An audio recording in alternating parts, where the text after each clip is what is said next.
Good evening and welcome. My name is Bren Carlo and I am the Director of Public Affairs at the Zionist Federation of Australia. Tonight it is my pleasure to introduce you to Yaakov Katz, the Editor-in-Chief of the Jerusalem Post and author of the 2019 book Shadow Strike, Inside Israel's Secret Mission to Eliminate Syrian Nuclear Power. Yaakov served for close to a decade as the Jerusalem Post's military reporter and defense analyst. He also served for 5 years as the Israel correspondent for Jane's Defense Weekly. Prior to taking up the role of editor-in-chief, Yaakov served for 2 years as a senior policy advisor to the person with whom we spoke last week, Naftali Bennett. Originally from Chicago, Yaakov has a law degree from Bar Ilan University and was a lecturer at Harvard University, where he taught an advanced course in journalism. Yaakov will be speaking tonight with Dr. Ron Weiser, who is a former president of the ZFA. Now, we only have an hour, and I'm really looking forward to what Yaakov has to say. So without further ado, I will hand you over to Ron. Thank you, Bren, and Shalom Yaakov. Before we get into any of the hot topics, tell us a bit about yourself and how you got into this position. Well, first of all, Ron, it's great to be with you and everyone from the Zionist Federation of Australia. I've had 2 opportunities to visit your great country and to spend time with the really amazing Jewish community in both Melbourne and Sydney. And it really is an amazing Jewish community. Really speaks and is an example of what unity looks like, of how Jews can work together as opposed to against one another. It's one of the communities that I often refer to as an example of what Israel, how we need to learn from the diaspora, and how we as different Jews coming from different backgrounds, different religious levels of observance can draw inspiration and motivation from. But to your question, I moved to Israel back when I was in high school. Finished high school, went to the Army. From the Army, I applied to law school because I was going to be a lawyer and I was going to make a lot of money. That was my plan. And before law school was supposed to start at Bar Ilan University, I had about half a year that I had to find something to do. And I always liked current events and I always liked writing. And I managed to land a job actually at Haaretz newspaper on their English website. And I did that for about a year, but then I quit because I was going to be a lawyer and I had to focus on my law studies. But then after a few months, I got bored of my law studies and realized how much I had missed journalism. So I was able to go find a job at the Jerusalem Post. I actually started at the bottom rung. Really, like at the time, this is 2003. I worked on the internet desk. We were just basically taking copy or stories that were sent to us by reporters and posting them online. Then the internet desk didn't even operate 24 hours a day or 7 days a week. I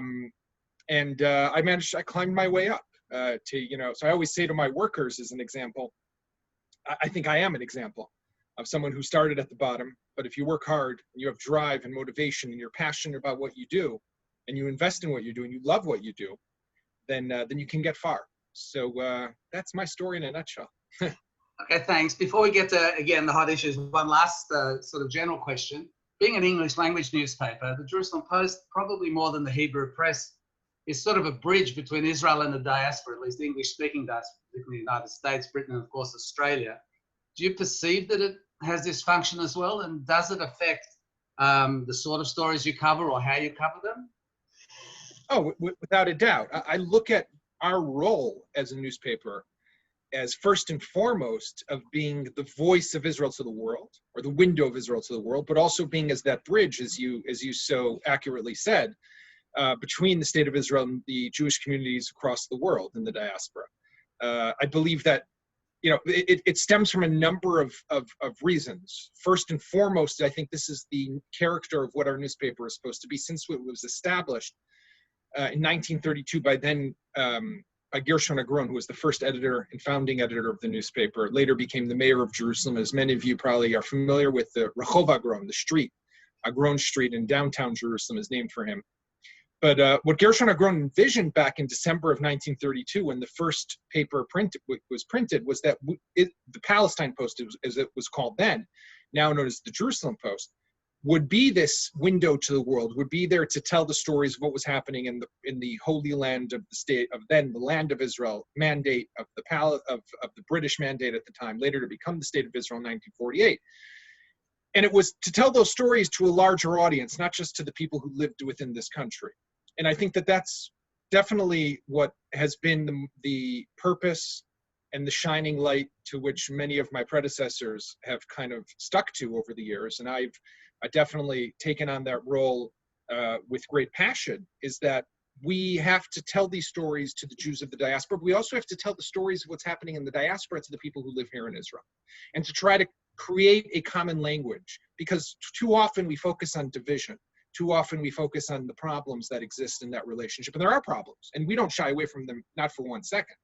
But it's important that we're able to recognize what are the issues so that maybe we can try to bridge and find ways to move forward. The second reason that I'll just say, which I can't ignore, at the end of the day we are a business, is when I look at my readership. So yes, we print a daily newspaper here in Israel, print 6 days a week except for Saturday, Shabbat. But within Israel, because like you mentioned, we're an English language news organization in a Hebrew-speaking country, our audience, as great as it will be, as large as it will be, is still going to be very limited in scope in print here in Israel. But online, it's unlimited. And especially in recent months under the COVID-19 crisis, we've seen a huge jump in our readership, anywhere from about 700,000 to 1 million users a day. And they're coming from the diaspora, right? They're coming, vast majority from the North America. We're getting a lot of readers, of course, from Australia, from Great Britain, from South Africa, obviously from English language speaking countries where there are Jews. But that's also, so of course that our interest is going to be, I want to give you, Ron, and your fellow Australians, stories that would be of interest to them, right? So inside baseball, as we would call it, like too much in the weeds here in Israel, I don't know that that's going to interest you. So we're gonna try to cater to an audience, and that sometimes is complicated because we have a print edition where the people, our readers here, want to know about the Histadrut labor strike that's going to be a problem, and why their garbage isn't going to be picked up. But I don't know that you in Melbourne or someone in New York is going to want to read about that with the same kind of interest. Right. So we have to juggle both. Okay, so really to the first main topic, COVID-19, coronavirus, Israel was a world leader. What happened? I wish I knew. I'm sorry to laugh, but it's instead of crying, because right. it's unfortunate and sad of what happened. Look, Israel did great in the beginning. It did great in the beginning, in my opinion, for three primary reasons. Right. The first was Netanyahu, yes, identified relatively early on that this was a pandemic. He was calling it a global pandemic before the WHO, the World Health Organization, was calling it that. And he took necessary steps to be able to prevent the spread of the virus at the time. I would say the best decision that he took, right, although there were some bumps along the way, but let's say the best decision that he took was shutting down the skies, right? Not letting anyone in, and anyone who left, just only Israelis could come back, and if they came back, they had to go into a quarantine, self-isolation for 2 weeks, monitored by the police and the health ministry, but no foreigner was allowed in. And that's still the case today, with some, ways to get in, but put that aside for a moment. But that was number one. That was very important. Number two was that you have a culture in Israel, Ron, let's not forget. Israelis are used to and experienced when it comes to times of emergency, right? Israelis have to go into a room in their house and seal it and put on a gas mask, as they did back in their first Gulf War in 1991. They knew how to do it. If in the second Intifada they couldn't ride buses or sit in coffee shops as much as they used to, they knew how to take a pause. If nowadays with red alert and sirens going off in the Gaza envelope area or in southern Israel, and to run to a bomb shelter, they know how to do that. So Israelis are experienced. Therefore, when they were told that they had to go into lockdown, they knew how to behave and they knew how to conduct themselves, and they followed the regulations, right? The third piece of it, and this was critical, was the lockdown, right? We basically, I should have said the third one before the second one, but basically shutting the skies, putting us on a lockdown for about 2 months, and the fact that we're experienced and we know how to obey orders because we're experienced in times of emergency, created the ability to stem the flow and the spread of the virus. But basically what we did, though, was because we were so extreme, right? I think no other country has had a lockdown like we do, where we had one back in April and March, where you couldn't leave your house more than 100 meters.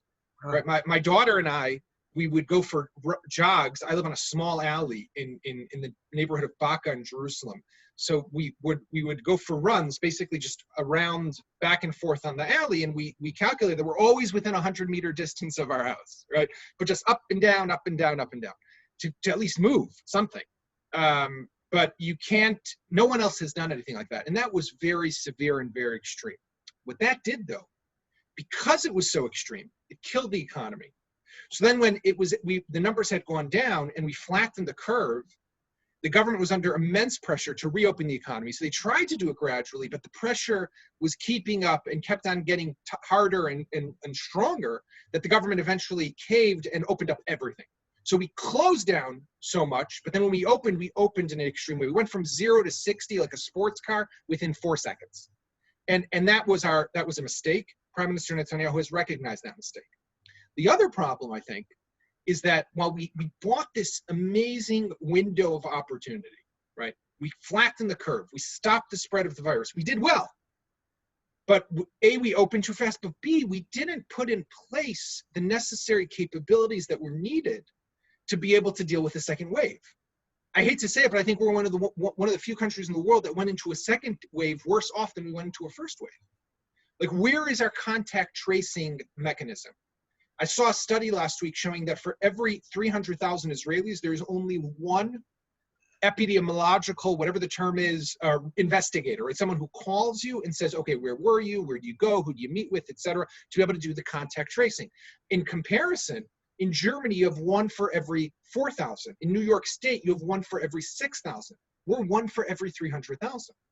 How does that make sense? How come we don't have more? Okay, right? now, So that's just one example of a lot of problems that were not dealt with in this time that we bought to be able to properly deal with when the second wave came. And that's why we're now in the trouble that we're in. So, okay, but in the first wave, or as a result of the first wave, Netanyahu's popularity was high, very high, and now his popularity seems to be dropping quite heavily. Also, I noticed that the tone of the Jerusalem Post seems to be less and less enthusiastic about Netanyahu. I mean, how is this affecting him politically? Well, you know, the tone of the Jerusalem Post, I could say, I don't know if it's changed in a dramatic way. I mean, it depends who you read, but we have many columnists who are very pro Netanyahu, support him no matter what. And then we have columnists who are more critical of Netanyahu. Our editorial stance, we're one of the 2 newspapers in this country that writes a daily editorial. Our editorial stance has been quite critical of him. I think, A, because that's our job, by the way, right? Our job is not to stand on the streets and applaud our leaders. Our job is to hold a mirror to our leaders as newspapers. By the way, any newspaper, any news organization around the world, the job of a news organization is to be the watchdog of a democracy, right? And is to be critical of our leaders, is to hold them accountable, is to make sure that they're keeping in mind the interest of the people and not their own private and personal interests. That is the job everywhere. Now, yes, sometimes they'll do a good job and we'll applaud them. But I would say that most of the time, no matter who they are, right, we will be critical because we'll want them to do better. That's what we're here for, right? You seem to be reflecting the mood of the country. I mean, if one believes in opinion polls and so forth, it seems to be a general trend that there's well, I think there is thinking. Correct. His popularity is sinking, but his popularity, I mean, there's a number of issues that are at play. Today, for example, his bribery trial resumed for its second hearing. The witnesses are going to start to be called sometime in January, so that's, 5 months away. This prime minister's in trouble. This prime minister's in trouble because he's got 3 indictments against him for bribery, fraud, and breach of trust on 3 different cases, 1,000, 2,000, and 4,000. He's in trouble because politically, after 3 elections, in April 2019, in September 2019, and March 2020, he failed consistently to put together the government that he wanted to. Finally caving. He caved in after the March election, as did Benny Gantz caved after the March election, splitting blue and white into 2, and being able to form this government that, by the way, does not work at all, right? And that causes him problems. So he's got his corruption trials, the government that's not really functioning in the way he would have wanted it to. And in addition, the coronavirus crisis that is just not going the way he thought it would. You know, he thought, see, if you look at what's happened, right, Netanyahu went into this crisis, like I said, speaking about it like it's a global pandemic. At one point, he said this is the worst virus plague since the Middle Ages. No other leader in the world was talking about this. Now, a lot of people were saying, why is he speaking in such harsh terms, right? And Israel did very well, as you mentioned before. But then what you saw was something interesting. In May, when he got his government, right, and blue and white split, Gantz came in, became the defense minister and alternate prime minister, suddenly Benjamin Netanyahu stopped talking about the virus. He forgot about it. It's as if it served its purpose, right? It brought him his government. Now he's entrenched in his office. He could stay on as prime minister, even though he's on trial, right? Which is unheard of in Israel. But now that it served its purpose, he walked away. So from nightly briefings that we were getting from him, teaching us how to blow our nose into our elbow, or how to press an elevator button, every little detail, suddenly he disappeared. But then now it's came back, and it's biting him, and it's biting all of us. And he's tanked in popularity because at the same time that he forgot about the virus, what he started to focus on was getting himself back a 1 million shekel tax retroactive benefit at a time that 1 million Israelis are out of jobs, Ron. 1 million Israelis. He seemed out of touch, basically. Correct. Disconnected, out of touch. And the people, as we see almost every night now in Jerusalem and Tel Aviv, are going out to protest by the thousands. And these aren't, contrary to what people will write or will tell you on social media, these are not left-wingers. Some of them are left-wing. Some of them are right-wing. Some of them are young people who don't have a future now ahead of them, who have graduated university and can't get a job, or have been put on unpaid leave already for 6 months and don't have a way to support their families, right? I mean, I think of friends of mine I have 2 friends who are tour guides. There's no tourism in Israel. They have nothing. They're reinventing themselves now. And again, these are stories that are taking place around the world, but I'm not seeing other prime ministers around the world going and asking for a 1 million shekel tax break while these people are suffering on the streets. And that disconnect is blowing up in his face right now. Thank you. I'll switch tack now to another. I mean, as Bren said, you co-authored the book on Iran, The Shadow War. You did that with Yoash Hendel, who's now actually a new member of the Knesset and a member of the government. What we're watching is fires, explosions in Iran following an alleged Iranian cyber attack on Israel. Can you tell us what you can about what's going on in Iran at the moment? Well, I wish I knew. I don't think anyone really knows what's going on, but this dates back to April when there was a reported cyber attack against Israel carried out apparently by the Iranians and meant to try to increase the amount of chlorine in the Israeli water system. And as a response, Israel was able to apparently block that cyber attack. But imagine had that happened, that would have been very damaging and dangerous for Israeli citizens. Now, this was not an attack again against a military installation or against a government, a nuclear target in Israel or anything along those lines. This was against our civilian water infrastructure. That's against a civilian target. That's meant to hurt civilians like myself or anyone else. Israel, in retaliation, apparently launched a cyber attack against a port in Iran where it was able to disrupt some of the port's activities, the unloading and the loading of shipping containers, etc. That was very small scale. What we've seen since then are a number of explosions, almost a dozen at this stage, which I would say the most important of them all was this explosion that took place at Natanz, which is the main uranium enrichment facility that's part of Iran's nuclear program. Uranium, you'll remember, is probably the most important ingredient in any nuclear program. If you're pursuing a nuclear capability, you have 2 ways to make a nuclear weapon, either with uranium or with plutonium. They've been working primarily on the uranium track. And inside Natanz, they have these centrifuges, these large steel cylinder machines which spin around and enrich uranium. Above ground, all of that takes place underground. Above ground, they have a structure relatively new where they assemble new centrifuges that are supposed to be of greater capabilities, more advanced technology, and able to enrich uranium at higher speeds and to higher degrees. That's where the explosion took place. I'm sure everyone here has probably seen that satellite footage. But there have also been all these other attacks against a missile factory, against power plants, against a medical facility, which I don't exactly understand, just now against another power plant earlier today. I mean, all the time, these explosions. Israel is not taking credit. Israel is not saying very much, really anything. And that would be consistent with general Israeli policy when it comes to covert operations. But my hypothesis would be, and based on what I'm hearing, when they tried to attack Israel in April, they tried to attack civilian infrastructure. So we retaliated with an attack, apparently a cyber attack on a port. That's nice, but that's tit for tat. Israel would not want to create or allow the Iranians to think that there's this equation that they attack us and we just attack them. Israel would want to be disproportionate in its response, to teach the Iranians a lesson that this type of activity will not be tolerated and will never be tolerated.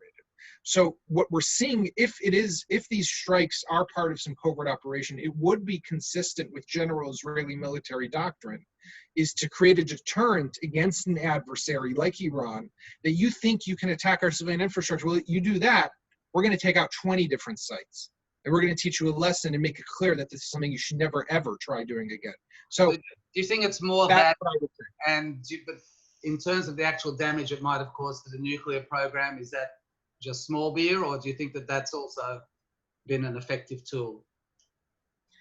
Well, it's difficult to know exactly how much damage has been caused. The Iranians obviously are not revealing too much. And like I said, Israel's not saying too much. Right. But remember, Natanz was where in 2010, Israel and the United States launched an operation known as Olympic Games, where they installed a virus called Stuxnet into the main centrifuge hall in Natanz, taking out about 1,000 centrifuges.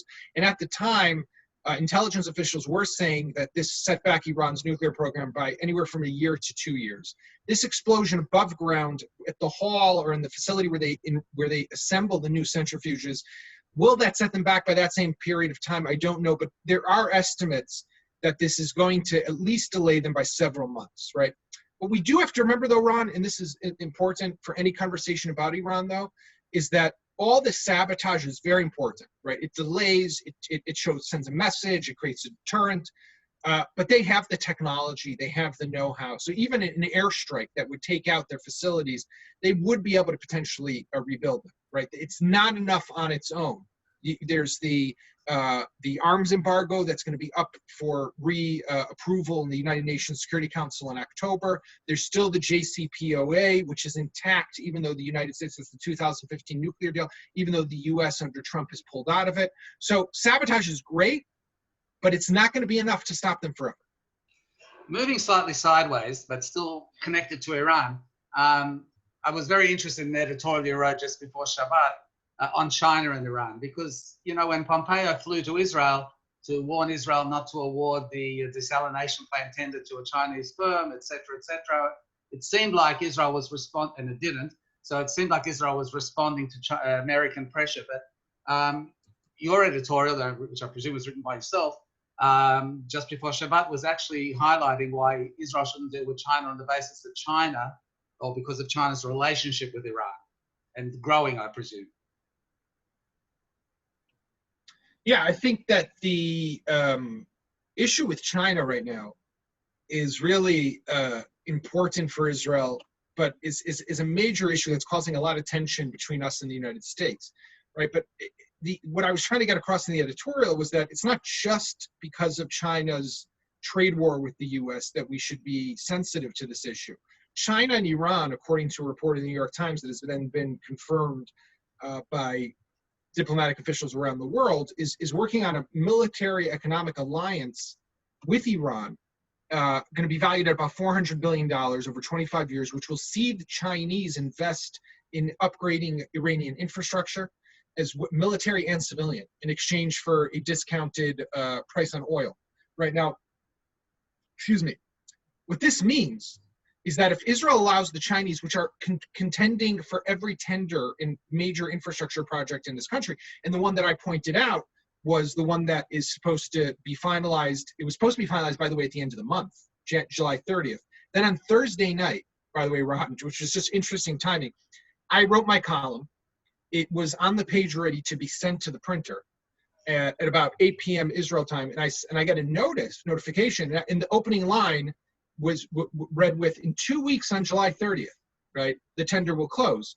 And then I get notification that the tender has now been delayed, its closure to the end of August, which is very interesting. I can't say that's because I ruffled some feathers maybe with questions that I was asking, but I found it to be very interesting timing. They've now postponed it to the end of August, so 6 weeks from now. But you have 3 Chinese corporations that are competing for this tender alongside others, right? All 3 operate already in Iran. These are 3 companies that could, if they win, will get 15 billion shekel, Israel's largest infrastructure project to build parts of the Tel Aviv light rail. Now imagine if this deal goes forward between China and Iran, Israel will be paying some of these state-owned Chinese companies, because they're all owned by the state, 15 billion shekel. That 15 billion shekel will go and make its way to Iran to upgrade Iranian infrastructure. It's insane, right? So forget about the trade war that the U.S. is waging. Where is our own national security interest here? And I think that we're just, sadly, you can't get answers. It's as if there's no one in charge here on this issue. And this is an issue that strikes really at the main security issues that Israel faces that stem from Iran, first and foremost. So I mentioned earlier on that, and you definitely expressed well on that, you know, how the Jerusalem Post is a bridge between Israel and the diaspora. I mean, there's an increasing disconnect that I see between the diaspora, or at least large sections of diaspora Jewry in Israel, and particularly a vocal minority. But one of the latest things around this sort of a lightning rod event is the question of annexation or, you know, extension of sovereignty. And it seems to me that in the diaspora, a lot of heat is being generated, even arguing about these terms, you know, whether it's one or the other, annexation or, you know, just extending sovereignty. Whereas in Israel, it's not really being debated. It's just a given that it's legal, but the question is the wisdom of carrying out this act. So how do you see that? Well, I mean, I think you're right, but I think it's important to understand where some of these differences stem from, right? And so just on a macro level, everyone, and you know, this is an issue that Israel faces with Jews around the world, Jewish communities in the United States, in Australia, wherever they might be. But everyone will always be impacted by their geographical location, right? So, for example, if you think about Trump, because he's a lightning rod, right? Especially within the Jewish community in America, where most Jews vote Democrat and most Jews are against Trump. And they have a difficulty in understanding how can most Israelis like Donald Trump? It doesn't make sense to them. And most Israelis can't understand how most American Jews don't like Donald Trump. Now, where does that stem from? On a very simplistic level, but I think it is true. Israeli Jews look at Donald Trump and they say, 1 second, this guy moved the embassy to Jerusalem. He recognized Jerusalem as Israel's capital. He recognized the Golan, Israel's sovereignty over the Golan Heights. He said, his administration has said that Israeli settlements in the West Bank are not illegal. It has a plan that allows for the application of sovereignty or annexation over 30% of the West Bank, including all settlements that will never have to be evacuated. And he pulled out of the Iran deal, which was pretty much across the board in a consensus in Israel, left, right, center, believe that it's a bad deal. American Jews look at it and they look from a very domestic point of view, right? They look at his policies on immigration. They look at his treatment of women. They look at the divisive rhetoric that he uses on a daily basis. They look at his failed policies across the board on almost anything, right? So, but Israelis aren't seeing that. They're seeing what they're seeing, and American Jews are seeing what they're seeing. So I use this as an example, though, just to illustrate why there are these differences, right? Because we come from different places. Our experiences are different. I always say, you know, an Israeli Jew will never understand what an Australian Jew has to go through when their child goes off to university and faces calls for BDS and anti-Israel, anti-Semitism on university campuses. Just like an Australian Jew won't understand what it's like in the middle of the night to have a bomb raid siren go off and have to run into a bomb shelter, right? Because we have different experiences, we also have different opinions on issues. So it's also important for us to understand where this comes from. And once, I'm a firm believer that once we understand that, we can actually begin to have a real sincere dialogue. Because we keep on, the conversation keeps on being on a level of, well, why don't you think like me, or why don't I think like you? But we never will, because we come from different places, we have different experiences. So I just say that to begin. I see you want to say something, though. Yeah. No, I was just going to say, but don't you think part of the issue is that, at least for the left outside of Israel, I mean, the left inside Israel has more or less disappeared, shifted to the right. I mean, you've got, you know, the Labour Party's down to 3 people, 2 of which are in the government, Meretz is 3. I mean, don't you feel that also there's a lack of who to identify with for that segment in the diaspora? Or they don't understand why the country's moved, let's say? Right, but but here's also I agree. I think it's not good, by the way, that that the left is disappearing in Israel. But what's interesting, by the way, is the conversation or that claim that Israel is turning rightward, right? Which I hear all the time. And in some instances, yes, Israel is turning to the right. It's turning to the right on matters of national security. It's turning to the right on the issue of the Palestinians, right, and land issues. It's turned to the right when it comes to definitely, of course, the Israeli-Palestinian conflict. But if you look at other matters of religion and state, if you look at the acceptance of homosexuality in Israel, right, rights for homosexual couples, if you look at what just general social trends in this country, it's actually, you could say, is moving to the left, right? So it depends what you look at. Yes, on diplomatic security issues, Israelis have gone to the right, but let's remember why. The pain and scars that we have. 15 years ago, this summer, and next week on Tisha B'Av, I was down in the Gaza Strip. Next Thursday will be Tisha B'Av, the 9th of Av fast day. And I was down in the Gaza Strip because that was the beginning, that night was the beginning of the disengagement from the Gaza Strip. Yeah. We pulled out of Gaza to believe 15 years ago that this would bring peace and quiet to Israel's southern front, and instead it brought tens of thousands of rockets and terrorist attacks and terror tunnels against our state. 14 years ago this summer, July 12th, 2006, the Second Lebanon War erupted. 6 years after we pulled out of Lebanon. And instead, we had 6 years later a war with Hezbollah. And today, they have over 150,000 rockets and missiles, meaning that a future war will be even more devastating for the state of Israel. So we ask ourselves, what have these withdrawals done for us? Have they brought us safety and security? No. The fact of the matter is they haven't. Now we could question what's the right thing to do, right? Personally, I think we need to be in more of a dialogue with the Palestinians. We need to try to do as much as we can to engage. And if that means making concessions, we should make some concessions to bring them back to the table. But my personal opinion. But we have to understand where that rightward turn comes from.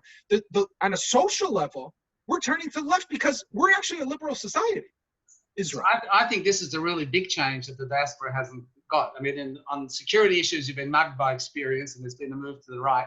But there really isn't like this classic left-right in Israel anymore. People can be right on some things and left on other things. And I think that that's something that diaspora Jewry hasn't really sort of absorbed, that you don't just have to be all for one and all against someone else, No, I think you're 100% right. I think that's been a big change here, right? Ultimately, I also think that if you look at Netanyahu, and you look at Benny Gantz, there's no real difference between their policies, right? They're pretty much a copy of one another, whether it's on the Palestinian issue, whether it's on, other social issues. Yes, Netanyahu today, because he's like a deer caught in headlights, right, with his court case. So the rhetoric that he uses is terrible, right, and is extremely damaging to our democratic institutions. His efforts to undermine the judicial system, the police, the media in this country. These are the laws that have been passed to bypass the Knesset and the legislative branch to water down potential accountability and oversight. This is all problematic. But when you look at policies of religion and state and of the Palestinian issue, which is really the big issue, they're pretty much the same, right? People think Benny Gantz will come into office and he's going to create civil marriage in Israel. He won't, as long as he needs to have the ultra-Orthodox in his coalition, right? Sadly, we need to have a civil marriage option, right? Not sadly, we do need, but sadly, it's not going to happen as long as the ultra-Orthodox are part of their government. But that's that's part of the reality in Israel. There are 600,000 Haredi, ultra-Orthodox in this country. They vote, they have representatives, and they represent them in the best way that they see possible, which means trying to stop any creation of a civil marriage option, of reformer conservative conversion, or a foothold at the Kotel, at the Western Wall. All this stuff they will do because they're here and they're voting and they're the ones who are in the Knesset, and that's the reality.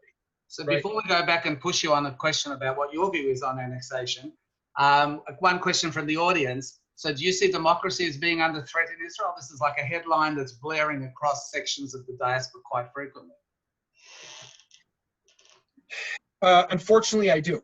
I do see that it's under threat. I also think, I actually wrote a couple of weeks ago a column where I opened up by saying that not all revolutions take place in a single night, where the revolutionary comes in with his AK-47 and shoots the president and throws him off the presidential seat of power, throne, and sits down and consolidates power. When we think of revolutions, that's often how we think, but more often it doesn't happen that way. What does happen is in a slow process, you chip away, slowly but surely, at all of the watchdogs, at all of the officers who are meant to hold you accountable, at all of the institutions that are meant to create checks and balances. And if I look at Netanyahu's reign since 2015, something changed in 2015. It wasn't the same person who served back in the 90s. It wasn't the same person who served from 2009 when he returned to power after Ehud Olmert.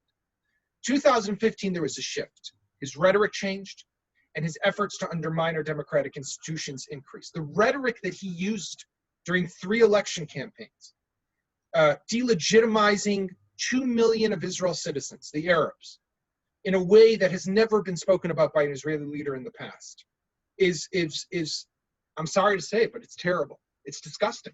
It's not the type of rhetoric that should be used. Just before I came onto the Zoom call, he tweeted out a picture of someone waving a Palestinian flag at one of the protests last night in Jerusalem. Right, there was a big protest in Jerusalem as well as in Tel Aviv, and he said, "You see, this is now they've been exposed, right?" And he said, "This is Ehud Barak's protest. Ehud Barak, I don't even know what he has to do. The Ehud Barak's protest, the friend of Jeffrey Epstein, and this is what they're out to do." Now you got to say to yourself, seriously? So someone waved a Palestinian flag. Should they have? Should they not have? I don't even know. What does this have to do with Ehud Barak and Jeffrey Epstein? But why would he tweet that, Ron? Because he wants to delegitimize the entire protest against him. This is the best way to do that. Instead of engaging, instead of being open, instead of being a leader who says, "I hear you, I feel your pain, let's find a way to solve it," he wants to delegitimize it. So I feel that when I see all this accumulatively, yes, our democratic institutions are in threat. Now people will say, "Yaakov, you're exaggerating." Maybe I am. But if we don't speak up today, 5 years from now, 10 years from now, maybe 2 years from now, I don't know when that point will come, we'll look back and we'll say maybe we should have spoken up, right? I remember, and I'm sorry to go on, but I'll just say one last thing. I remember in 2006, because we are in the 14th year anniversary of the Second Lebanon War.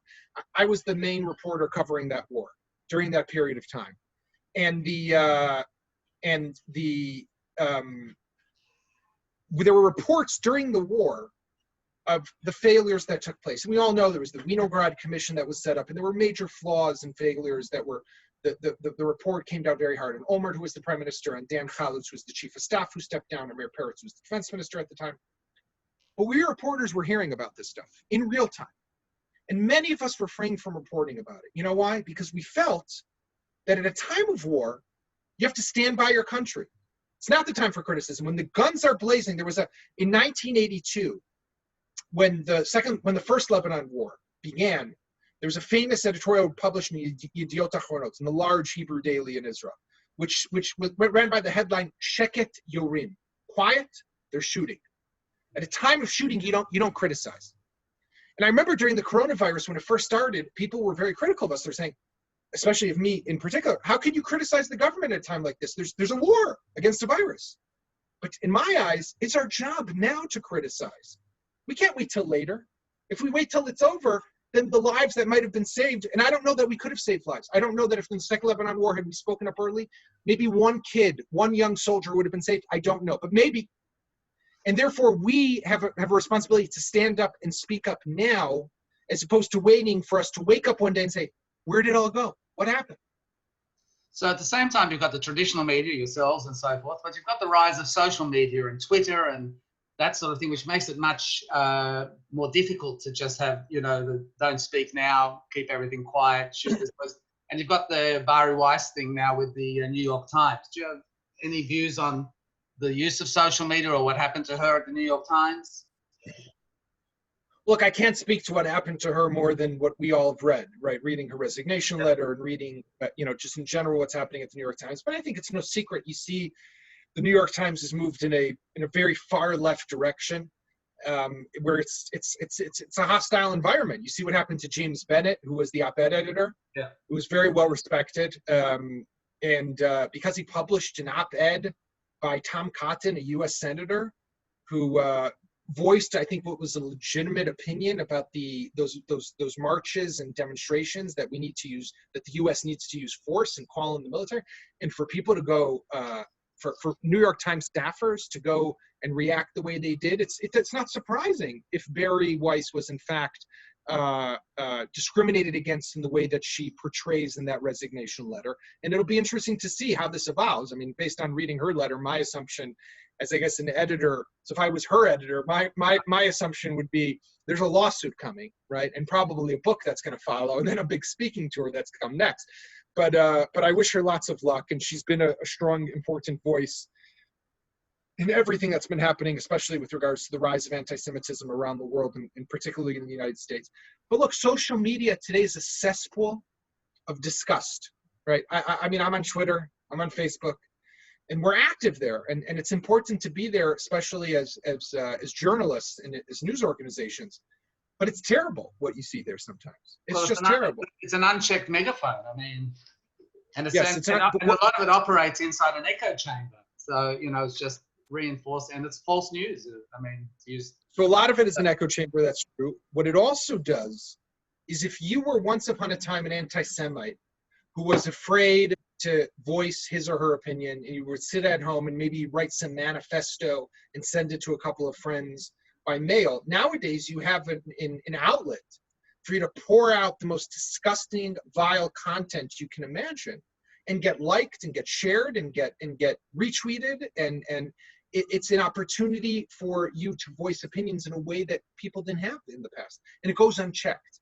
And by the way, I mean, this is something that's worldwide now, but what Facebook needs to do, what Twitter needs to do, I mean, think about this for a moment, Ron. You have Ayatollah Ali Khamenei, the leader of Iran, who calls for the destruction of the state of Israel all the time on his Twitter account, who calls us a cancerous tumor and a growth that needs to be wiped off the map and erased from the Middle East. How is that allowed? How does Twitter justify allowing someone to call for mass genocide on its platform? The freedom of speech? Are there no limits? Right? So, you know, it's nice that now they're fact-checking occasionally and putting checks next to unverified claims by Donald Trump. That's really great. But how do you allow Ali Khamenei to call for mass genocide of 9 million people? Precisely. And not to be allowed to do that? It's Facebook, it's Twitter.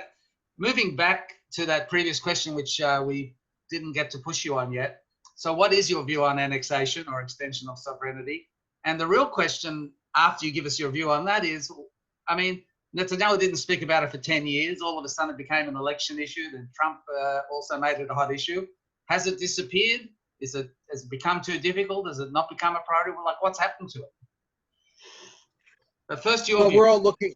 You know that, I don't know if you remember, probably with your kids maybe, there was that book Where's Waldo, and you had to like pick him out of the crowd, the guy wearing it. So here it's Where's Wally. Where's Wally? So we're all now reading Where's Annexation. Right. You know, I'm not sure where it's gone. It seems that it's disappeared. I know that the Americans, we ran a story a week ago that the Americans now recognize that it's not going to happen in the next few weeks. Israel is embroiled now in the coronavirus crisis, the economic crisis that's come with that. There's no bandwidth right now for annexation. And the problem primarily is that it'd be one thing if Benny Gantz and Netanyahu were on the same page, but they're not, right? They don't agree. And if they agreed and Benny Gantz wanted it with the same passion that Netanyahu wants it, then maybe something would move forward, but that's just not the case. And therefore, nothing's really going to move forward now. My personal opinion is that Israel needs to decide what it wants, right?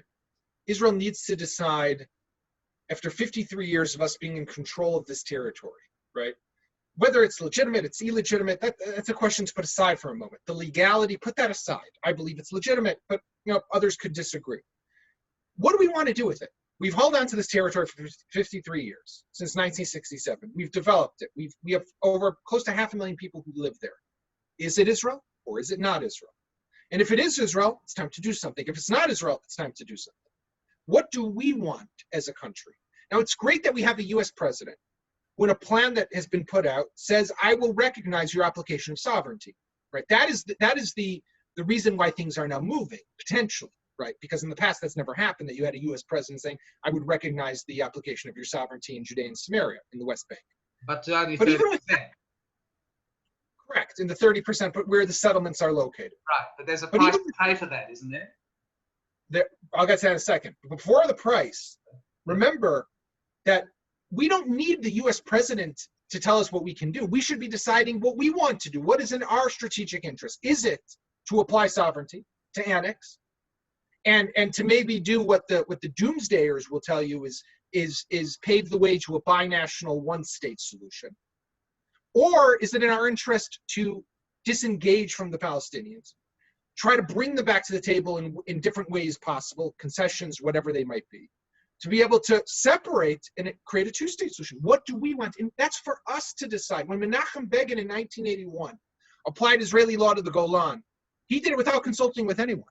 When Levi Eshkol annexed East Jerusalem after the Six-Day War, he didn't call up the US president and say, hey, can I do this or can I not do this? He did it because he wanted to set borders for the city of Jerusalem, right? In the largest way possible. We can argue whether it was the right move in hindsight, but that doesn't make a difference. So my opinion is that, yes, we have to do something. We have to decide, first and foremost, what do we want? Parts of Judea and Samaria should always remain part of Israel, right? No question in my mind. This is the biblical heartland. This is the homeland of the Jewish people.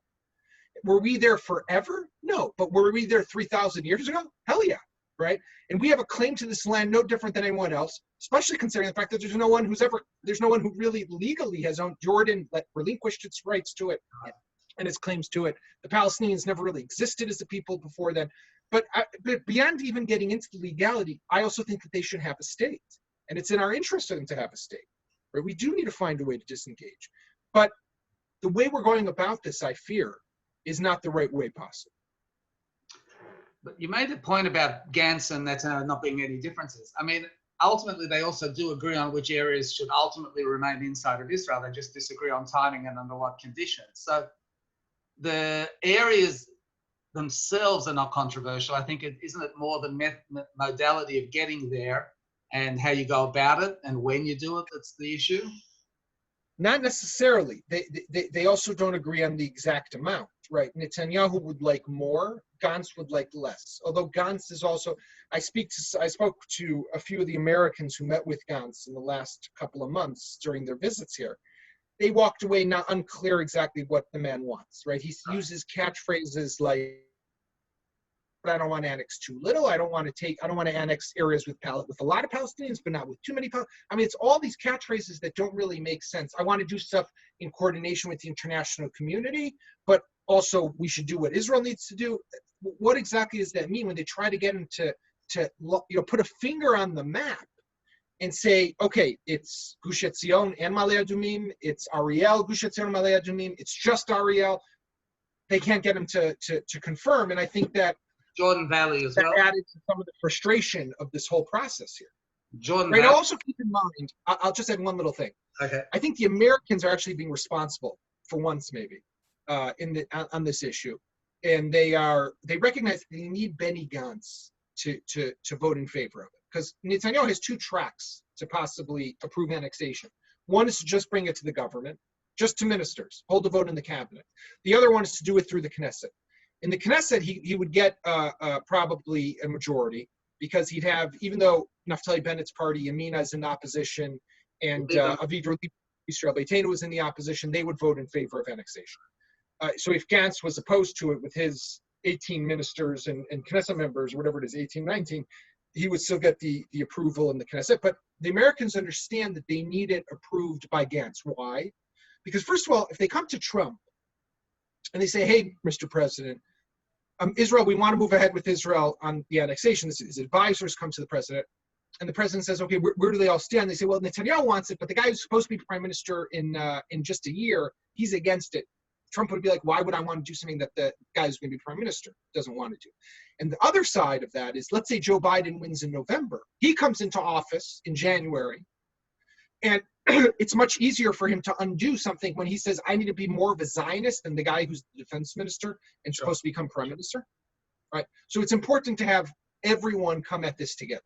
But it's very interesting. Everybody makes fun of Gantz, or like, that he split his party in two. He's a zero in the opinion polls. He's a small in the opinion polls. And yet, on every issue, he seems to be Netanyahu's nemesis and holding some balance of power, or, I mean, how do you explain that?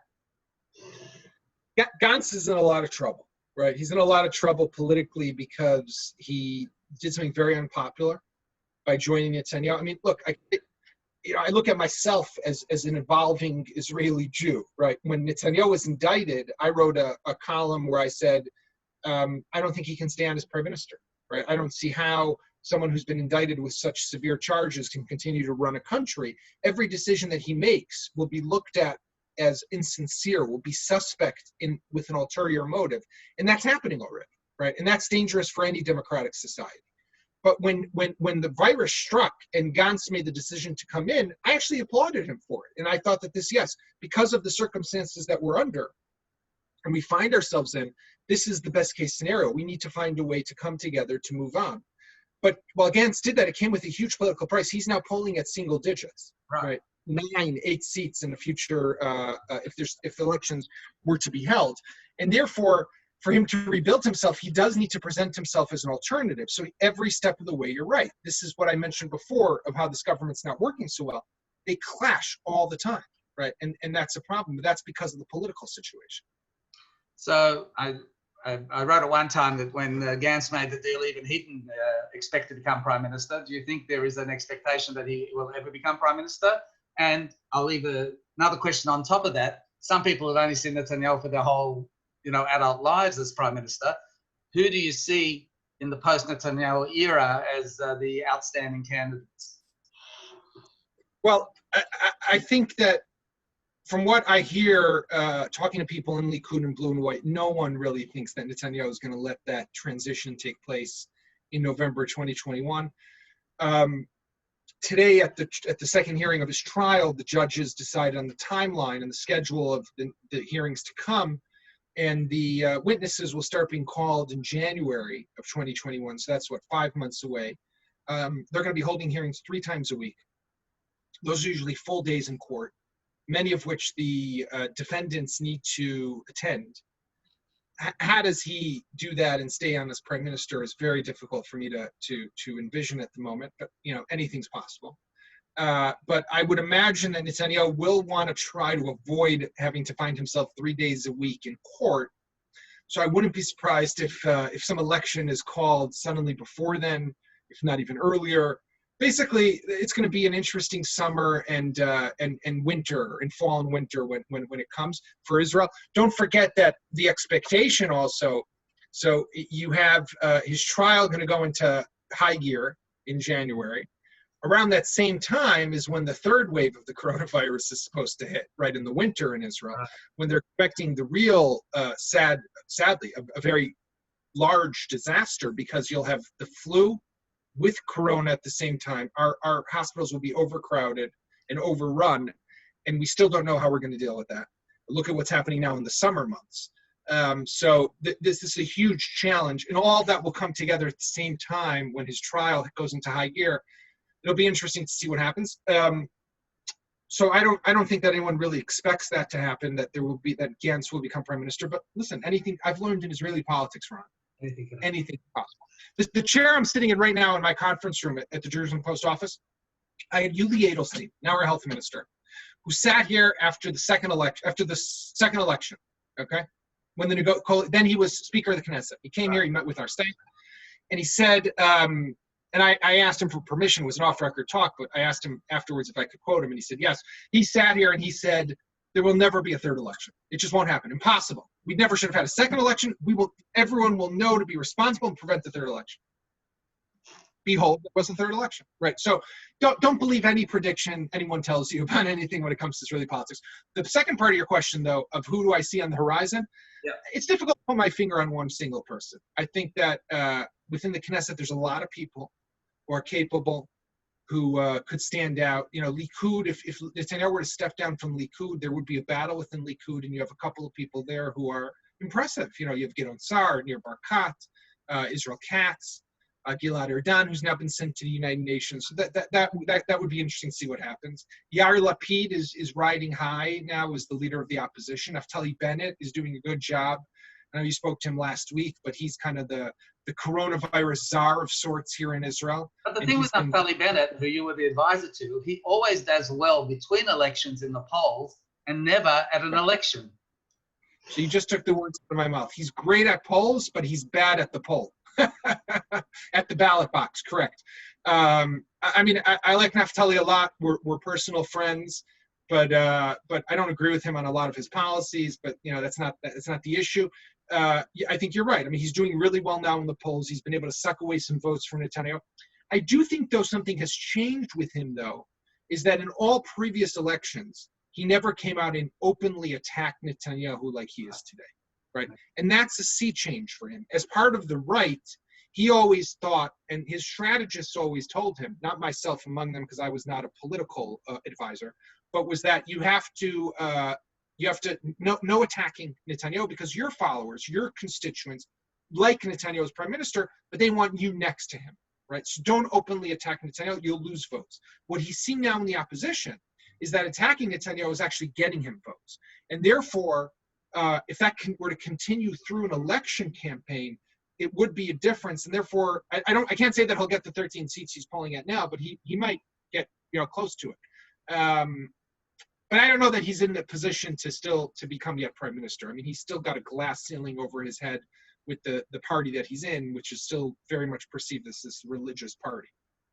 We're going to wrap up in a couple of minutes. So one last question for you. You know, it's a big issue between, or in Australia, of course, is the Malka Levi saga that just goes on and on and on. Do you see it now in the final stage and with the new moves in the High Court and so forth, an extradition shortly on the horizon, or you think there's still a lot to run with it? So let me just say back to your question that you asked me in the beginning, Malka Levi coverage, our coverage of Malka Levi is a perfect example, right? We invest a lot in it. We tell this, we report in every little piece of that trial, and it often goes on the front page of the paper at top of the website because we know that it's important to people like yourself, the Australian Jewish community and Jews around the world, right? So we feel that that's our role, while a different Israeli news organization might not even report on every little piece of the trial. My hope would be that this would be wrapped up. This is a stain on Israel's justice system. This is a woman who years ago should have been extradited to Australia to stand trial for the suspicions against her of sexual exploitation and abuse of different girls over periods of time. The fact that this hasn't happened yet shows, on the one hand, a problem with our judicial system. On the other hand, this is an independent judiciary that has to run its course, right? And I think that we would want Israel to retain its independent judiciary without political intervention, right? So it's not like the prime minister or the president can come and say to the judges, you have to decide X because this is causing us diplomatic damage. But my sense is that because of the decisions that have recently been made, that she's fit to stand trial, she's fit to be extradited, that eventually it will happen. Yes, she'll continue to appeal, and she's appealing now to the Supreme Court, but ultimately, I'm hopeful that the wheels of justice will work, and she eventually will make her way to Australia, where she'll be able to stand trial for those crimes that she allegedly committed.